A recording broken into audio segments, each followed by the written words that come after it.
أيها الحفل الكريم، بهذه المناسبة الطيبة يرأس هذا الحفل رئيس مركز أبو الكلام آزاد للتوعية الإسلامية ورئيس الجامعة الإسلامية سنابل نيودلهي فضيلة الشيخ محمد الرحماني السنابلي المدني حفظه الله، ابن الشيخ العلامة عبد الحميد بن عبد الجبار الرحماني رحمه الله، مؤسس هذا المركز في عاصمة الهند. فأدعو رئيس هذا الحفل الشيخ محمد الرحماني حفظه الله لإلقاء كلمة الترحيب إلى حضرات الضيوف الكرام، فليتفضل مشكورا مأجورا. السلام عليكم ورحمة الله وبركاته. بسم الله الرحمن الرحيم. الحمد لله رب العالمين، والصلاة والسلام على رسوله الكريم. والحمد لله الذي خلق السماوات والأرض وجعل الظلمات والنور، والحمد لله الذي فضل العلم على الجهل، وأشهد أن لا إله إلا الله وحده لا شريك له، وأشهد أن محمدا عبده ورسوله. فقد قال الله تبارك وتعالى: يرفع الله الذين آمنوا منكم والذين أوتوا العلم درجات. وقال النبي صلى الله عليه وسلم: العلماء ورثة الأنبياء، وإن الأنبياء لم يورثوا دينارا ولا درهما، وإنما ورثوا العلم. فضيلة شيخنا الكريم فضيلة الدكتور عبد الله بن عبد الرحمن بن سليمان البعيجان التميمي، إمام وخطيب المسجد النبوي الشريف، وفضيلة الشيخ بدر بن ناصر العنزي الملحق الديني في سفارة المملكة العربية السعودية بنيودلهي، ضيوفنا الأكارم، أيها الجمع الكريم، إن من بواعث عظيم سعادتنا وبالغ فرحتنا أننا نرحب اليوم بإمام من أئمة مسجد نبينا صلى الله عليه وسلم، وخطيب من خطبائه، وعالم من علماء الشريعة والمختصين فيها. فنرحب بكم في رحاب الجامعة الإسلامية سنابل نيودلهي، أصالة عن نفسي ونيابة عن مسؤول المركز أبو الكلام آزاد للتوعية الإسلامية ومسؤول الجامعة الإسلامية سنابل ومنسوبيها وموظفيها.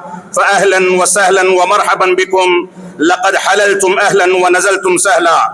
هذا المركز العملاق الذي نزلتم في ربوعه، وهذه الجامعة العريقة التي حللتم في سهولها، اليوم قد قام بتأسيسهما والدي الشيخ عبد الحميد بن عبد الجبار الرحماني رحمه الله تعالى، أحد خريج الجامعة الإسلامية بالمدينة المنورة الأوائل، وذلك قبل 46 عاما، وجزاه الله خيرا أحسن الجزاء. كان مؤسس هذا المركز وهذه الجامعة من أخص تلامذة الشيخ الإمام عبد العزيز بن عبد الله بن باز رحمه الله تعالى.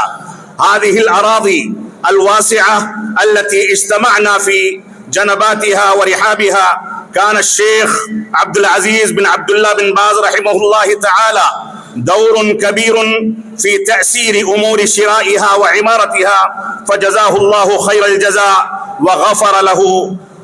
أيها الحفل الكريم، يسرنا أن نستقبلكم في أجواء جامعة تكللت بنجاح تخريج 4500 طالب وطالبة وحفظة كتاب الله تعالى انتشروا في أنحاء العالم، والحمد لله والمنة. نرحب بكم في مركز يضم ما يقارب 5000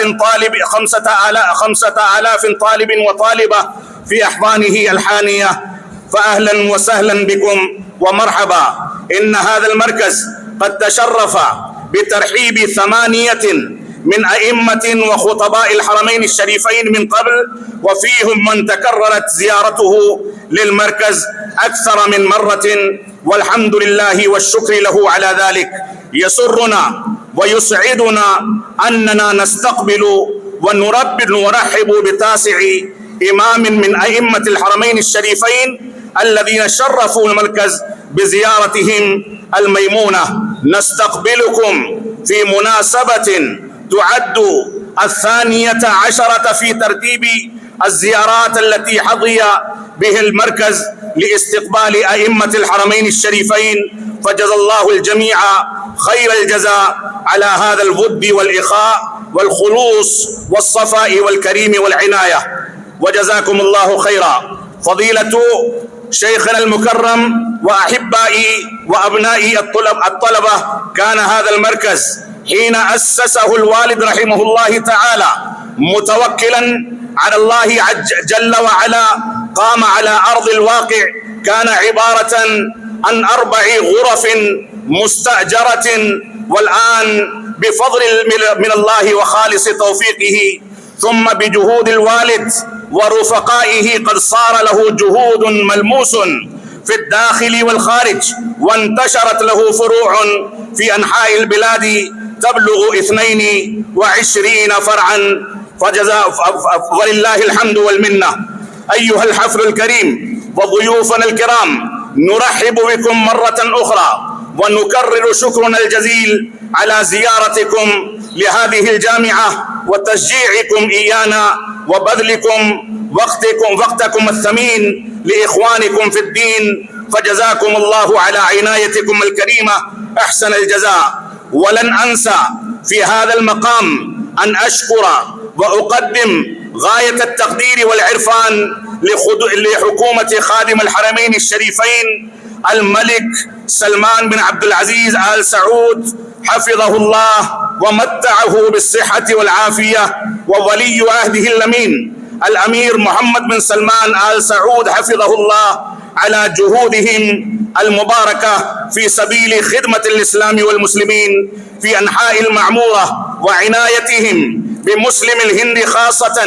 كما أشكر وأقدم باقة الشكر والامتنان إلى سفارة المملكة العربية السعودية في نيودلهي على جهودها المباركة. كما أتوجه بالشكر الجزيل إلى معالي الدكتور عبد اللطيف آل الشيخ حفظه الله ورعاه ومتعه بالصحة والعافية، وزير شؤون الإسلامية والدعوة والإرشاد بالمملكة العربية السعودية.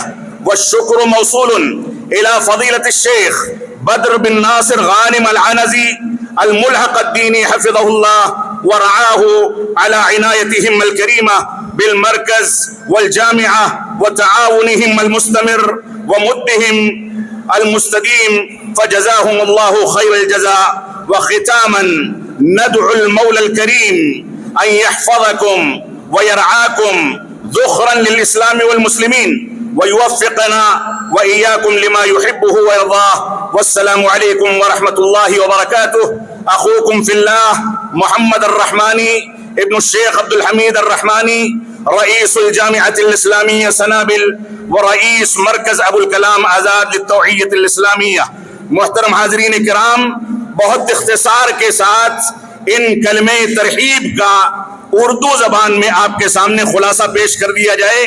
حمد و ثنا کے بعد رب کائنات کی کتاب کی آیتوں اور رسول اکرم صلی اللہ علیہ وسلم کی حدیث مبارکہ کے بعد مہمان محترم جو حرم نبوی مدینہ منورہ کے امام و خطیب ہیں ان کو استقبال دیا گیا، ان کا استقبال کیا گیا، اور ایسے ہی سعودی سفارت خانے کے مہمانوں کا استقبال کیا گیا۔ اس بات کا تذکرہ کیا گیا کہ جامعہ اسلامیہ سنابل میں استقبال کرتے ہوئے ہم سارے کے سارے طلبہ، اساتذہ، ذمہ داران، یہاں موجود جماعت اہل حدیث کے ذمہ داران اور سارے کے سارے سامعین، عام لوگ اس پر خوشی کا اظہار کرتے ہیں اور آپ کو یہاں پر ویلکم کہتے ہیں۔ یہ مرکز جس میں امام محترم کا استقبال کیا جا رہا ہے، جس میں یہ تشریف لائے ہیں، اسے میرے والد گرامی علامہ عبدالحمید صاحب رحمانی رحمۃ اللہ علیہ نے قائم کیا تھا، اور یہ 1980 میں 4 کرائے کے کمروں پر قائم کیا گیا تھا۔ اس کے مؤسس یعنی علامہ عبدالحمید صاحب رحمانی رحمۃ اللہ علیہ شیخ عبدالعزیز بن عبداللہ بن باز کے شاگرد رشید تھے۔ یہ وسیع سرزمین جس پر یہ مسجد قائم ہے، یہ بھی شیخ عبدالعزیز بن عبداللہ بن باز کی دلچسپی کا نتیجہ ہے، جس کے لیے انہوں نے تعاون پیش کیا۔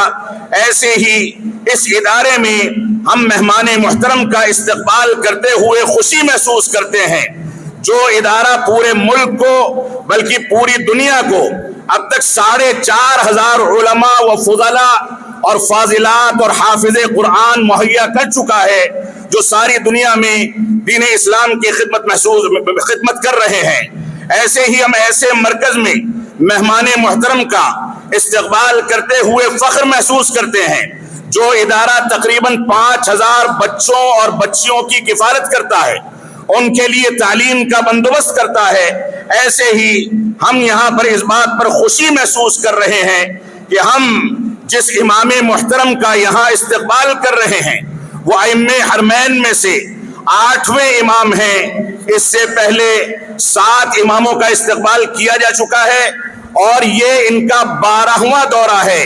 यानी इससे पहले 11 अइम्मे हरमैन के दौरे इस इदारे के अंदर हो चुके हैं और ये इस इदारे का इम्तियाज है। इतने दौरे हिंदुस्तान के किसी इदारे में मौजूद नहीं हैं। जिस मजलिस में हम उनका इस्तकबाल कर रहे हैं, यह अइम्मे हरमैन की मजलिस के इस्तकबालिया प्रोग्राम है। अल्लाह रब्बुल आलमीन हमको इससे भरपूर फायदा उठाने की तौफीक अता फरमाए।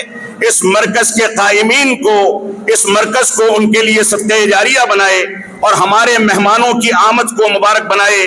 व सल्लल्लाहु अला नबीना मुहम्मद व अला आलिहि व सहबिहि वसल्लम। वस्सलामु अलैकुम व रहमतुल्लाहि व बरकातुहू। मोहतरम सामईन, अब इसके बाद इंशाअल्लाह इमाम मुहतरम का खिताब होगा, जिसका उर्दू ज़बान में खुलासा पेश करेंगे मोहतरम जनाब मौलाना वसीम अहमद सनाबिल रियादी हफ़िज़हुल्लाह, जो जामिया इस्लामिया सनाबिल के मुदीर हैं। वल्आन अल्तमिसु मिन फ़ज़ीलत ज़ैफ़िना अश-शैख़ अद-दक्तोर अब्दुल्लाह इब्न अब्दुर्रहमान इब्न सुलैमान अल-बुईजान अत-तमीमी हफ़िज़हुल्लाह अन युतहिफ़ना बितौजीहातिहिल करीमा व यक़ूम फ़ज़ीलतु अश-शैख़ वसीम अहमद अस्सनाबिली ar-रियादी हफ़िज़हुल्लाह मुदीरुल जामिअतिल इस्लामिया सनाबिल बितलख़ीस कलिमातिही बिलुग़ति उर्दू फ़लितफ़द्दलू मशकूरीन। अस्सलामु अलैकुम व रहमतुल्लाहि व बरकातुहू।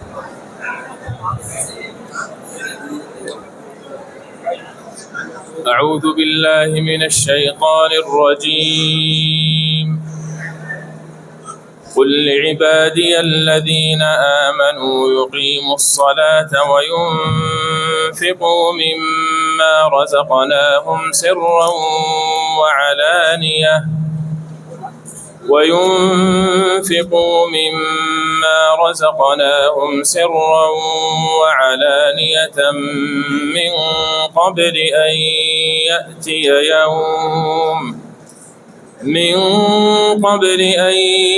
يأتي يوم لا بيع فيه ولا خلال.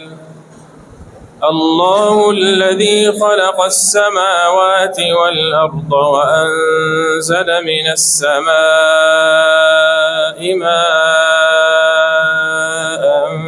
فأخرج به من الثمرات رزقا لكم وسخر لكم الفلك لتجري في البحر بأمره وسخر لكم الأنهار وسخر لكم الشمس والقمر دائبين وسخر لكم الليل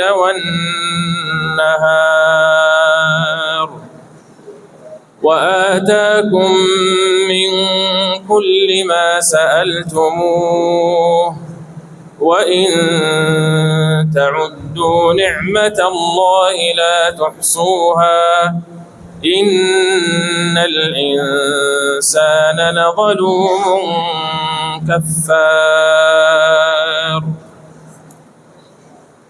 بسم الله، الحمد لله، وصلى الله وسلم على رسول الله وعلى آله وصحبه ومن اهتدى بهداه وسلم تسليما كثيرا إلى يوم الدين. أما بعد، فأسأل الله سبحانه وتعالى أن كما جمعنا في هذا المكان المبارك أن يجمعنا في الفردوس الأعلى مع النبيين والصديقين والشهداء والصالحين وحسن أولئك رفيقا. سمعنا أيها الأحبة طلبة العلم قول الله جل وعلا: وإن تعدوا نعمة الله لا تحصوها إن الإنسان لظلوم كفار. فنعم الله سبحانه وتعالى على عباده لا تعد ولا تحصى، ومن أعظمها بعد نعمة الإسلام أن يوفق الله عبده لطلب العلم النافع، فهذه نعمة من أعظم النعم، لأن العلم النافع وطلب العلم الشرعي من أفضل القربات وأجل الطاعات التي يتقرب بها العبد إلى الله جل وعلا. إذا تقرر هذا أن العلم وتوفيق الله سبحانه وتعالى لعبده لسلوك هذا الطريق، طريق العلم الشرعي، أنه نعمة كبرى من الله سبحانه وتعالى، تحتم على عبده الذي من الله عز وجل عليه بهذه النعمة أن يشكر الله جل وعلا عليها. لكن كيف يكون الشكر؟ كيف يكون الشكر؟ لابد من شكر الله عز وجل على نعمه حتى تستقر هذه النعم، لأن النعم كما تعلمون إذا شكرت قرت، وإذا كفرت فرت، والله جل وعلا يقول: لئن شكرتم لأزيدنكم. فكيف تشكروا هذه النعمة يا طلبة العلم؟ يكون شكر الله عز وجل على هذه النعمة، نعمة العلم الشرعي، بثلاثة أمور. الأمر الأول الشكر بالقلب، بأن يعترف والإنسان أن هذه النعمة إنما هي من الله سبحانه وتعالى، وأن هذا هو توفيق منه سبحانه وتعالى، لا باجتهادك ولا بذكائك تتبرأ من حولك وقوتك، وإنما هذه النعمة هي من الله سبحانه وتعالى. والنوع الثاني من الشكر باللسان، تشكر الله عز وجل بلسانك، وإذا شكرت بجنانك ولسانك لابد أن ينعكس هذا على جوارحك. وهذا هو النوع الثالث، الشكر بالعمل، كما قال الله جل وعلا: قال: اعملوا آل داود شكرا. لكن كيف يشكر طالب العلم الله عز وجل شكرا عمليا على نعمة العلم؟ يكون أولا بأن يمتثل، وهذه ثمرة العلم، أن تتعلم وتعمل، هذه ثمرة العلم. ولذلك عائشة رضي الله تعالى عنها لما سئلت عن خلق النبي عليه الصلاة والسلام ما قالت كان يفعل ويترك وكذا، قالت كلمة مختصرة موجزة، قالت: كان خلقه القرآن. فهكذا طالب العلم ينبغي أن يعمل بما تعلم حتى لا يكون العلم حجة عليه. والأمر الثاني أن يدعو إلى الله عز وجل. تعلمت زكاة العلم، الدعوة إليه، وأن تعلم الناس، وأن تحتسب الأجر في هذا. أن الله عز وجل، النبي عليه الصلاة والسلام يقول: بلغوا عني ولو آية، وأن تحتسب الأجر. وهنيئا لمن بذل وقته وجهده في تعليم الناس الخير وفي الدعوة إلى الله جل وعلا، لأن النبي عليه الصلاة والسلام يقول: من دعا إلى هدى كان له مثل أجور من تبعه من غير أن ينقص من أجورهم شيئا. أسأل الله عز وجل بمنه وكرمه أن يرزقنا العلم النافع والعمل الصالح، وأن يوفقنا وإياكم لكل خير. وفي الختام أتقدم بالشكر الجزيل لهذه الجامعة العريقة، متمثلة في رئيسها الشيخ محمد رحماني وأعضائها من المدرسين والدكاترة وطلابها على كرم الضيافة وحفاوة الاستقبال. والشكر موصول لوزارة الشؤون الإسلامية وعلى رأسها معالي الشيخ عبد اللطيف آل الشيخ، ورئيس الشؤون الدينية وعلى رأسها معالي الشيخ عبد الرحمن بن عبد العزيز السديس، على إشرافهم المباشر على هذا البرنامج المبارك، برنامج إفادة أئمة الحرمين الشريفين للبلدان الإسلامية. فأسأل الله عز وجل أن يجزي الجميع خير الجزاء وأوفاه، وأصلي وأسلم على نبينا محمد وعلى آله وصحبه أجمعين. جزا الله الشيخ الإمام المحترم خيرا على هذه التلاوة العطرة وكلماته الوجيزة الجامعة للعلم والعمل والتعليم والإخلاص في كل ذلك. والآن ألتمس من فضيلة الشيخ وسيم أحمد الرياضي حفظه الله أن يقوم بتلخيص كلمات شيخنا وضيفنا الكريم، فليتفضل مشكورا مأجورا. اب اردو زبان میں امام محترم کے خطاب کا خلاصہ پیش کیا جائے گا.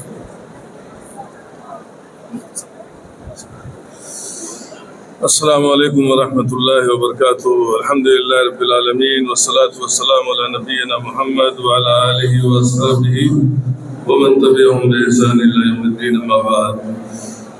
عزت مآب فضیلت الدکتور عبداللہ ابن عبد الرحمن الگوہے جان حفظہ اللہ و تولی مسجد نبوی کے امام اور جامعہ اسلامیہ مدینہ منورہ کے پروفیسر نے اپنے مختصر ترین کلمات میں کچھ اہم باتیں ہمارے لیے کہی ہیں.